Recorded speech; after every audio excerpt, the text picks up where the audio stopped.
Halo semuanya, balik lagi sama saya Will di channel RA Cinema. Bagaimana kabar kalian? Masih numpang wifi temen buat YouTubean? Sama, kalau saya buat upload. Kali ini saya akan membahas film nostalgia kalian semua semasa STM, yaitu Crow Zero. Ya udah, tanpa berlama-lama lagi, karena sebentar lagi saya ada meeting dengan teman saya di Oxford University, cabang Duta Mekar Asri. Untuk itu, siapkan rokok Anda, selamat menonton. Jangan lupa like, comment, share, and subscribe, dan nyalakan loncengnya, oke? Lanjut, intro.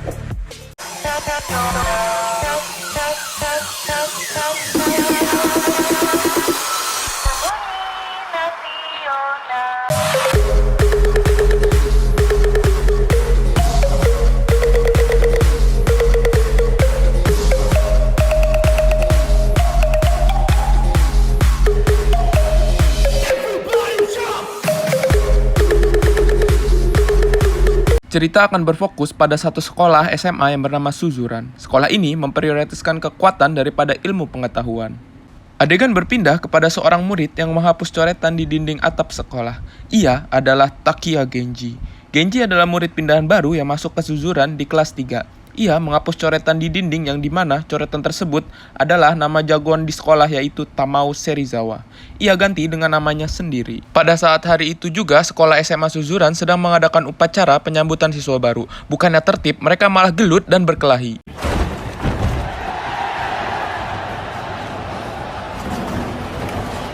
Kemudian tiba-tiba ada sekelompok geng yang datang untuk mencari Serizawa karena satu rekannya pernah dihajar oleh Serizawa. Lalu Genji datang menghampiri geng tersebut dan menghajarnya. Abang Roti lewat. Si anjing lewat ayeuna goblok, bener aja anjing Abang Roti. Tadi Abang Baso, terus Abang Cilok, sekarang Abang Roti. Anjing. Lanjut. Lain halnya dengan Serizawa, ia sedang menuju sekolah menggunakan motor, tetapi dikejar oleh seorang polisi karena ia belum memiliki SIM.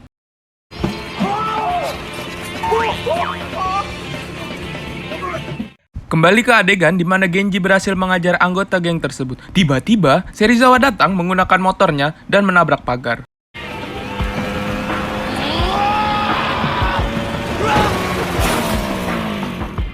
Genji menghajar salah satu anggota geng sampai terpental ke depan benget Serizawa.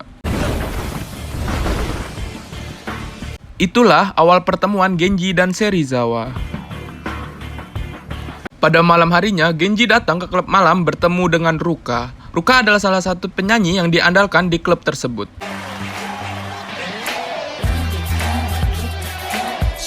Setelah itu, Genji pulang ke rumah dan bertemu dengan ayahnya. Ayah Genji sendiri adalah seorang pemimpin Yakuza. Genji ingin membuktikan kepada ayahnya kelak ia akan menggantikan posisi ayahnya sebagai pemimpin Yakuza dan akan menjadi pemimpin Suzuran terlebih dahulu. Si anjing bener temannya sekarang. Anjing. Keesokan harinya, Serizawa bersama teman-temannya sedang bermain mahjong dan membahas untuk menaklukkan anak kelas 2. Tiba-tiba Genji datang dan menendang permainan mahjong itu, dan ia menantangnya. Akan tetapi, Tokyo menahan Serizawa. Tokyo berbicara kepada Genji bahwa Suzuran memiliki aturan jika ia ingin menantang pimpinan Suzuran. Ia harus menaklukkan kelasnya terlebih dahulu. Tokyo juga bilang bahwa Genji harus mengalahkan Rindaman, sosok siswa yang misterius di Suzuran. Tokyo dan Serizawa dikejutkan dengan kedatangan Mikami bersaudara. Mereka adalah pimpinan kelas A di kelas 3 dengan tujuan untuk melawan Serizawa.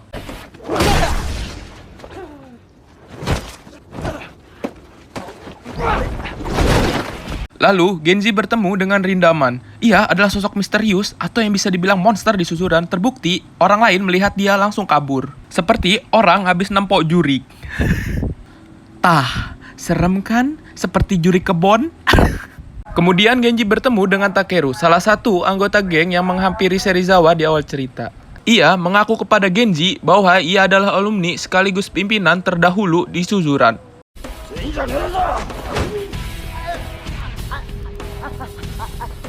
Genji yang seolah takjub dengan kebohongan Takeru, ia meminta tolong untuk diberi saran agar menaklukkan Suzuran dan menaklukkan kelasnya terlebih dahulu. Setelah diberi saran, keesokan harinya Genji datang ke kelasnya dan mencari pimpinan kelas. Ia bernama Cuta, dan Cuta sekarang menjadi pengikut Genji. Lalu, Chuta, Takeru, dan Genji datang ke sebuah kafe untuk membicarakan strategi untuk menaklukkan Suzuran. Chuta memberitahu yang pertama ada geng motor. Mereka bukan dari Suzuran, akan tetapi bosnya yang bernama Bando, ia adalah siswa pindahan kelas 2 yang masuk di Suzuran. Lalu ada trio Ebizuka, yaitu Kirishihimo, Honjo, dan Sugihara. Anjing, setting nama anak kupluk. Mereka bertigalah yang menguasai kelas 1.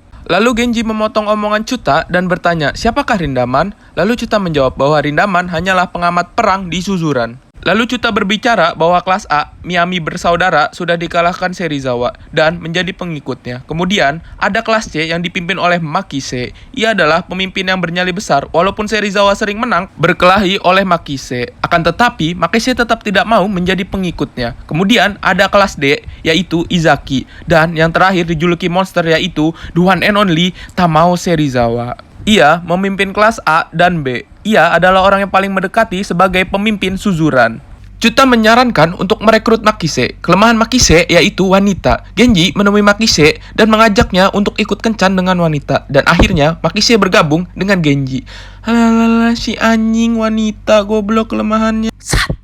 Di siang harinya, Izaki bertemu dengan Genji dan ia ingin bergabung dengan Genji. Lalu, ia mengetes Genji dengan cara menyuruh anak buahnya mengeroyok Genji. Apakah dia tektok apa tidak?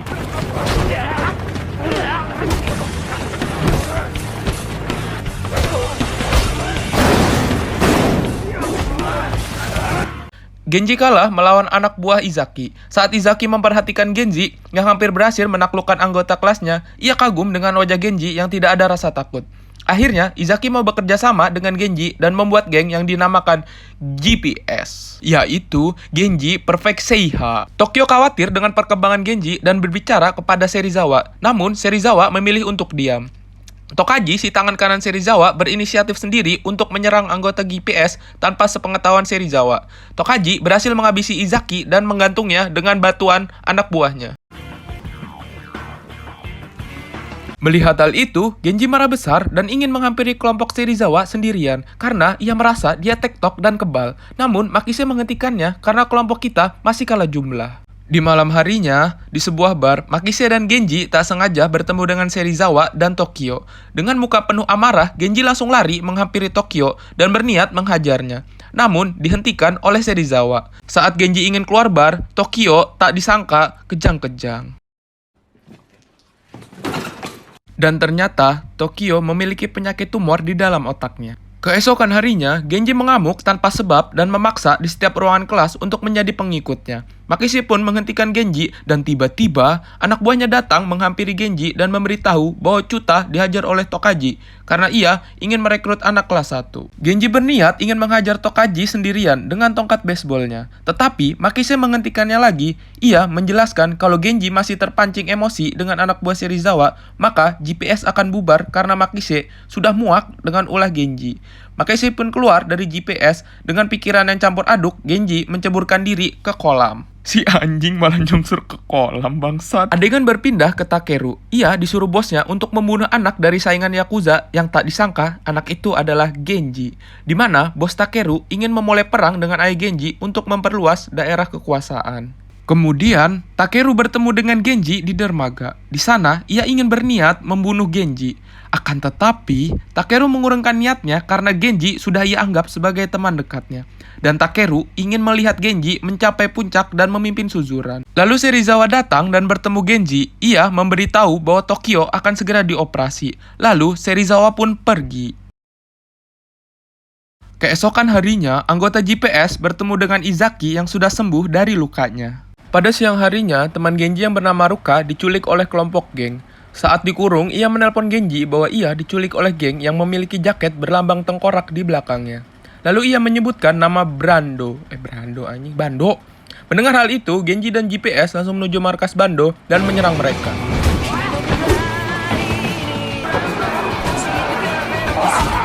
Saat Genji sudah menghajar anggota Bando, ia menyadari bahwa tidak ada lambang tengkorak di jaketnya. Dan ternyata ada geng lain yang mengadu domba mereka. Ia adalah Tokaji. Tokaji merencanakan lagi perbuatan ini tanpa sepengetahuan Serizawa. Bando menyuruh Genji untuk meminta maaf karena menyerang tanpa sebab. Bando ingin telinga Makise, akan tetapi Genji langsung berinisiatif ingin memotong telinganya sendiri. Di saat Genji ingin memotong telinganya, Bando pun menghentikannya dan memberitahu keberadaan Ruka diculik. Di sini, Bando kagum dengan perbuatan Genji. Genji pun datang ke tempat yang dibicarakan Bando. Ia bertemu dengan Serizawa dan berbicara bahwa salah satu anak buahnya menculik Ruka. Mendengar hal itu, Serizawa sudah menarik kesimpulan bahwa ini adalah perbuatan Tokaji. Lalu, ia memukul Tokaji karena kesal. Kemudian, Serizawa melakukan kesepakatan kepada Genji untuk melakukan pertempuran di Suzuran jam 5 sore. Karena Genji sudah memenuhi syarat dan Serizawa ingin memberi hadiah kemenangan kepada Tokyo. Hari pertempuran pun tiba. Hujan deras pada saat itu tidak menjadi alasan untuk tidak datang pada hari pertempuran. Dan pada hari itu juga Tokyo dioperasi. Pertempuran pun dimulai. Adegan diperlihatkan dari tim Serizawa yang menang telak karena memiliki banyak anggota. Akan tetapi, di tengah pertarungan, geng Bando datang dan membantu GPS. Pertempuran pun mulai imbang.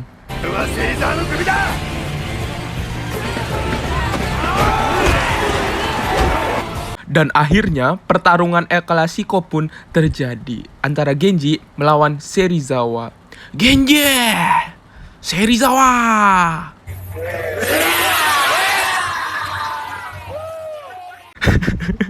Naon si anjing garing goblok.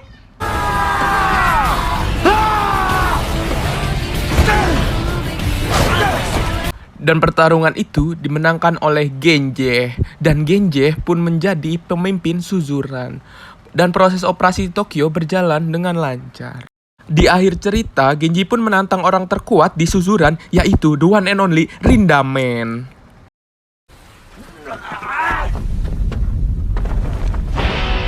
Dan film pun selesai. Secara keseluruhan filmnya sih bagus, keseluruhan ya, filmnya bagus. Membuat saya ingat waktu masih sekolah dulu sering nonton film ini. Jadi flashbang gitu bro. Anjing naon flashback anjing malah jadi PUBG si tolol. Setelah menonton film ini, kejantanan saya langsung meningkat 95%. Ya sudah bro, terima kasih sudah menonton film ini. Dan salam pengangguran diomelin emak. Ciao. Oh iya bro, kalau misalnya ada suara kresek-kresek atau suara apa gitu ya, maaf ya, soalnya ngerekamnya cuma modal HP anjing.